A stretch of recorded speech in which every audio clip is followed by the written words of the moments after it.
Hi all welcome back. അപ്പോൾ പടം കണ്ടപ്പോഴേ മനസ്സിലായ സംഭവം എന്താണെന്ന്. അപ്പം നമുക്ക് ആലിയ ഭട്ട് പ്രൊമോട്ട് ചെയ്തിട്ടൊരു കേക്കായിരുന്നു മിൽക്ക് കേക്ക്. അപ്പം അതൊന്ന് ചെയ്ത് നോക്കാനായിട്ട് ഇപ്പോൾ പല കസ്റ്റമേഴ്സും ചോദിച്ചിട്ടുണ്ടായിരുന്നു എന്നോട് അതിൻ്റെ ടേസ്റ്റ് എങ്ങനെയാണ്. ഞാൻ പറഞ്ഞു മിൽക്ക് കേക്കിൻ്റെ ടേസ്റ്റ് അത്രയൊക്കെ വരത്തുള്ളൂ എന്ന് പറഞ്ഞു. ഓക്കെ, അപ്പോൾ അത് ചെയ്ത് നോക്കാമെന്ന് വിചാരിച്ചിട്ടാണ് ഞാൻ ചെയ്തത്. അപ്പോൾ ഞാൻ എനിക്ക് ഇതിൻ്റെ ടിന്നൊന്നും കിട്ടിയില്ല കേട്ടോ. ടിന്ന് കിട്ടി നമ്മുടെ ഡെസേർട്ടൊക്കെ സെറ്റ് ചെയ്യത്തില്ലേ, അതിൻ്റെ ടിന്ന് എനിക്ക് കിട്ടി കേട്ടോ. അപ്പോൾ ആ സൈസിൽ ഞാനൊന്ന് കേക്ക് ഞാൻ നേരത്തെ ബേക്ക് ചെയ്ത് വെച്ചിട്ടുണ്ടായിരുന്നു. അപ്പം അതിൻ്റെ ഒന്നും എടുത്തിട്ടില്ല. നോർമൽ സ്പഞ്ച് കൊണ്ടൊക്കെ മിക്കവർക്കും അറിയാമല്ലോ. ഓക്കെ, അപ്പോൾ ഞാൻ ആ സൈസിൽ കട്ട് ചെയ്ത് സൈഡൊക്കെ കളഞ്ഞു. അത് സൈസാക്കി എടുത്തു. പിന്നെ 1.5 കപ്പ് പാല് തിളപ്പിച്ചെടുക്കണം. പിന്നെ 1/2 കപ്പ് വിപ്പിംഗ് ക്രീം, പിന്നെ 1/2 കപ്പ് കണ്ടൻസ്ഡ് മിൽക്ക് കൂടെ ആഡ് ചെയ്യണം കേട്ടോ. അപ്പം നല്ലൊരു നമ്മുടെ സിറപ്പ് കിട്ടും. പിന്നെ ഇതിൽ ഒരു ടേബിൾ സ്പൂൺ ഞാൻ നമ്മുടെ പഞ്ചസാര പൊടിച്ചിട്ടുള്ളായിരുന്നു. കാരണം കണ്ടൻസ്ഡ് മിൽക്കിൻ്റെയൊക്കെ നല്ല മധുരം ഉള്ളത് കൊണ്ട് മധുരം എങ്ങനെയാണെന്നൊരു ഐഡിയ എനിക്കില്ലായിരുന്നു. അത് കാരണം ഞാൻ കുറച്ച് കിട്ടുള്ളൂ. പക്ഷേ ഒരു 3 ടേബിൾ സ്പൂണെങ്കിലും പഞ്ചസാര ഇടാൻ കേട്ടോ, കുഴപ്പമില്ല. പൊടിച്ചതായിട്ട് ഇട്ടാൽ മതി. പാൽ തിളപ്പിക്കുമ്പോൾ അതിലിട്ട് തിളപ്പിച്ചാൽ മതി. അത്രയും മധുരം മതി. ഒരുപാടായി കഴിഞ്ഞാൽ ചെടിക്കും, നല്ല മധുരമാകും. കാരണം കടിക്കാൻ പ്രത്യേകിച്ചൊന്നും എനിക്കില്ലല്ലോ, ജസ്റ്റ് സ്പോഞ്ചും ആ ഒരു ക്രീമും പിന്നെ ഈ സിറപ്പുമാണ്. അതുകൊണ്ട് അങ്ങനെ കുറച്ച് മധുരം ഇട്ടാൽ മതി. ഞാൻ ഇട്ടപ്പോൾ 1 ടേബിൾ സ്പൂൺ ഇട്ടുള്ളെങ്കിൽ അത് തീരെ കുറവായിരുന്നു. പറഞ്ഞ് കൂട്ടിയിരുന്നു. പിന്നെ ഇത് നന്നായിട്ട് മുങ്ങിക്കിടക്കുന്ന രീതി, മുങ്ങിയെന്ന് പറഞ്ഞാൽ ഏകദേശം അതിൻ്റെ അടിയിൽ ഇങ്ങനെ നമ്മൾക്ക് സൈഡിൽ കാണാൻ പറ്റും ഈ സിറപ്പ് ഇങ്ങനെ കിടക്കുന്നത്. അപ്പോൾ അതാകുമ്പോൾ നിർത്തുക, അത്രയും മതി. ഞാൻ സ്പൂൺ വയ്ക്കുമ്പോഴത്തേന് അത് നിറഞ്ഞിട്ടിങ്ങനെ പൊന്തി വരുന്നുണ്ട്. അപ്പോൾ അത് മാറ്റി വെച്ചു. പിന്നെ നമുക്ക് ക്രീം വേണം. അപ്പോൾ ക്രീം അടിച്ച് എൻ്റെ കുറച്ച് ഇരിപ്പുണ്ടായിരുന്നു, അതിൻ്റെ അകത്തോടെ കണ്ടൻസ്ഡ് മിൽക്ക് കുറച്ചുകൂടെ ഒഴിക്കുക. എന്നിട്ട് ഇതിൻ്റെ അകത്തൂടെ വേണമെങ്കിൽ നമ്മുടെ കുറച്ച് ഗനാഷ് ഉണ്ടല്ലോ, വൈറ്റ് ഗനാശൂടെ ആഡ് ചെയ്തിട്ട് നന്നായിട്ട് മിക്സ് ചെയ്തെടുക്കണം. ഈ ഒരു കട്ടി പാടില്ല കേട്ടോ. നമ്മൾ മിൽക്ക് മെയ്ഡും ഗനാഷൊക്കെ മിക്സ് ചെയ്യുമ്പോഴത്തേന് ഇതിൻ്റെ അകത്തൊരു വേറൊരു ടെക്സ്ചറായിട്ട് വരില്ലേ, ഒരു ലൂസ് ടെക്സ്ചറായിട്ട്. അപ്പോൾ ആ രീതിയിൽ വരണം. ക്രീം ഒത്തിരി കട്ടിയാവാനും പാടില്ല കേട്ടോ, ക്രീം കട്ടിയാവരുത്. അപ്പോൾ അങ്ങനെ ആ ക്രീം സെറ്റാക്കി വെച്ചു. പിന്നെ അത് ഫുള്ള് മണ്ടയ്ക്കോട്ടിങ്ങനെ തേച്ച് കൊടുക്കുക. അത് മൊത്തത്തിൽ ഫില്ല് ചെയ്യണേ, മൊത്തത്തിൽ ഫുൾ കവർ ചെയ്ത് തേച്ച് കൊടുക്കണം.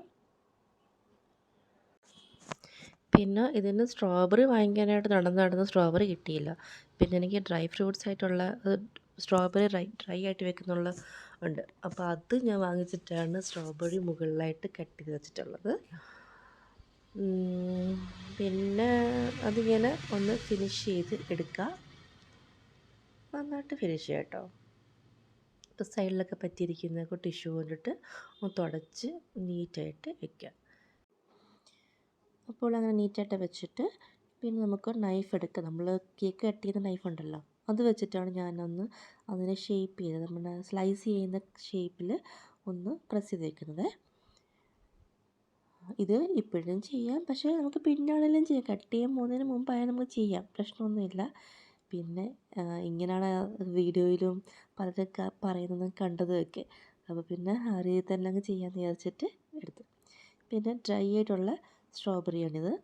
ഇത് നമ്മളൊരു മുന്തിരിയുടെയൊക്കെ ഫ്ലേവർ അങ്ങനെയൊക്കെ വരുന്നൊരു ഫ്ലേവർ കേട്ടോ. ഡ്രൈ ആക്കും ഞാൻ. ഡ്രൈ ആക്കിയ സ്ട്രോബെറി ആദ്യമായിട്ട് കഴിക്കും കേട്ടോ. ഓക്കെ, എന്നിട്ട് അത് പിന്നെ സ്ട്രോബെറി ഫുള്ള് ഞാൻ രണ്ടായിട്ട് കട്ട് ചെയ്തിട്ടാണ് വെച്ചത്. രണ്ടായിട്ട് കട്ട് ചെയ്തിട്ട് വെച്ചു, ചുറ്റിനും വെച്ചു. പിന്നെ അത് ബ്ലാക്ക് കറണ്ടൊക്കെയാണ് എടുത്ത് വെക്കുന്നത്. പക്ഷെ നമ്മളതൊക്കെ കിട്ടാഞ്ഞുകൊണ്ട്, അവൈലബിലിറ്റി ഇല്ലാഞ്ഞത് കൊണ്ടും ഞാൻ നമ്മുടെ ഉണക്കമുന്തിരി തന്നെ ആശ്രയിച്ചു, അതെടുത്ത് വെച്ചിട്ടുണ്ട്. അങ്ങനെ അത് ചുറ്റിനെടുത്ത് വെച്ചു. അപ്പോൾ ഓരോ പീസിൽ കിട്ടുന്ന രീതിയിൽ വെച്ചിട്ടുണ്ട്. നമ്മൾ സ്ട്രോബെറിക്ക് ലീഫ് വരച്ചു കൊടുക്കണ്ടേ? കാരണം സ്ട്രോബെറിക്ക് ഒറിജിനാലിറ്റി വരണമെന്നുണ്ടെങ്കിൽ അതിൻ്റെ ചെറിയ ലീഫുണ്ടല്ലോ, ലീഫല്ല തണ്ടിൻ്റെ അത് വരച്ച് കൊടുക്കാനായിട്ട് ഞാൻ പൈപ്പിംഗ് ബാഗിൽ ഗ്രീൻ കളർ ആഡ് ചെയ്തിട്ട് ടിപ്പ് മാത്രം കുഞ്ഞായിട്ട് കട്ട് ചെയ്തപ്പോഴത്തേന് ആ ഒരു ഷേപ്പ് കിട്ടും കേട്ടോ. ഞാനങ്ങനെ അത് വരച്ച് കൊടുത്ത് ഒന്ന് ഫിനിഷ് എടുക്കുന്നുണ്ട്. പിന്നെ ഒരു ഭംഗിക്ക് ഗോൾഡ് ഫ്ലേക്സോടെ ഒരിച്ചിരി ആയിട്ട് വെക്കുന്നുണ്ട്. എല്ലാ പീസിലും കിട്ടുന്ന രീതിയിലായിട്ട് ഞാൻ വെച്ചിട്ടുണ്ട്.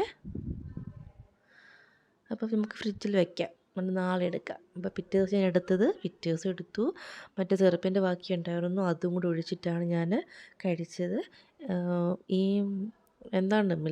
മിൽക്ക് മേഡിയും ആ ഒരു മധുരവും ആ ഒരു ഫ്ലേവറും ഒക്കെ കിട്ടുന്ന ഒരു കേക്കാണ് കേട്ടോ. നോർമൽ വൈറ്റ് ഇഷ്ടപ്പെടുന്നവർക്കും ഫ്ലേവറൊക്കെ ഇഷ്ടപ്പെടുന്നവർക്കും സുഖമായിട്ട് ഇഷ്ടപ്പെടും കേട്ടോ. പിന്നെ ഇതിൽ ഞാൻ കട്ട് ചെയ്ത് എടുത്തത് നമ്മൾ കഴിഞ്ഞ ദിവസം ഒന്ന് സൈസാക്കി വെച്ചിട്ടുള്ള സൈസല്ല, ഒന്ന് മാർക്ക് വെച്ചിട്ടുള്ളായിരുന്നു. ഇന്ന് പിന്നെ ഞാൻ നമ്മുടെ കേക്ക് കട്ട് ചെയ്യുന്ന നൈഫ് അത് വെച്ചിട്ട് കട്ട് ചെയ്യുവാണ്. ആ മാർക്കിലൂടെ തന്നെ ഫുള്ള് കട്ട് ചെയ്ത് വയ്ക്കുന്നുണ്ട്. അതുപോലെ ഈ കേക്കിന് വലിയ സ്പഞ്ച് തീരെ നൈസായി പോകരുത്, ഇച്ചിരി വീതി വേണം, കുറച്ച് വീതി വേണം ഈ സ്പഞ്ചിന്, കുറച്ച് കനം വേണം. അല്ലാണ്ട് നമ്മൾ സാധാ കേക്ക് ലെയർ ചെയ്യുന്നതിൻ്റെ കനം എടുക്കരുത്, അതിലിച്ചിരി ഒരു കനം വേണം നമുക്കിത് ചെയ്യാനായിട്ട്. പിന്നെ ആ 2 പീസ് ഞാൻ മുറിച്ചു. അതിൽ ഞാൻ അന്നേരം തന്നെ 2 പീസ് തീർത്ത് കേട്ടോ. ഇങ്ങനെ കഴിച്ചുകൊണ്ടിരിക്കാൻ തോന്നുന്നുണ്ട്, അതുകൊണ്ട് കഴിച്ചതാണ്. പിന്നെ എനിക്ക് പൊതുവേ കേക്കൊക്കെ ഭയങ്കര ഇഷ്ടമാണ്. അതിനെപ്പോഴും എന്നെ വഴക്ക് പറയും, എനിക്ക് ഷുഗർ വരും. പക്ഷേ ഷുഗറൊക്കെ ടെസ്റ്റ് ചെയ്തു, കുഴപ്പമൊന്നുമില്ല. ഇടയ്ക്കിടയ്ക്ക് ഈ ഹോം ബേക്കേഴ്സൊക്കെ ഇടയ്ക്കിടയ്ക്ക് ഹെൽത്ത്, ഷുഗർ, കൊളസ്ട്രോളൊക്കെ നോക്കുന്നത് എപ്പോഴും നല്ലതാണ് കേട്ടോ. കാരണം ഇതൊക്കെ എപ്പോഴാണ് കയറി പിടിക്കുമെന്ന് പറയാൻ പറ്റത്തില്ല. അതുകൊണ്ടാണ്, കാരണം എപ്പോഴും എന്തൊക്കെ പറഞ്ഞാലും ഇതിൻ്റെയൊക്കെ ടേസ്റ്റ് നോക്കാതിരിക്കത്തില്ലല്ലോ, നോക്കും. അപ്പം അത് ശ്രദ്ധിക്കുന്നത് നല്ലതായിരിക്കും. അപ്പം അങ്ങനെ ഞാൻ അവിടെ ഇരുന്ന് തന്നെ 2 പീസ് ഞാനും കഴിച്ചിട്ട് പിന്നെ വൈകുന്നേരം മക്കൾ വന്നപ്പോഴത്തേന് അവരോട് എടുത്തപ്പോഴത്തേന് അത് കഴിഞ്ഞു, അതിൻ്റെ കോട്ട കഴിഞ്ഞു. അപ്പോൾ അത് ഇങ്ങനെയാണ്, കാണാൻ കുഴപ്പമൊന്നുമില്ല, ലുക്കാണ്, ടേസ്റ്റാണ്, ഓക്കെയാണ്. അപ്പം ചാനൽ സബ്സ്ക്രൈബ് ചെയ്യണം, മറക്കരുത്. Thank you for watching. ഇഷ്ടപ്പെട്ടാൽ ലൈക്ക് ചെയ്യണം, സബ്സ്ക്രൈബ് ചെയ്യണം, ഷെയർ ചെയ്യണം. സംശയം ഉണ്ടെങ്കിൽ കമൻറ്റ് ചെയ്യാം കേട്ടോ.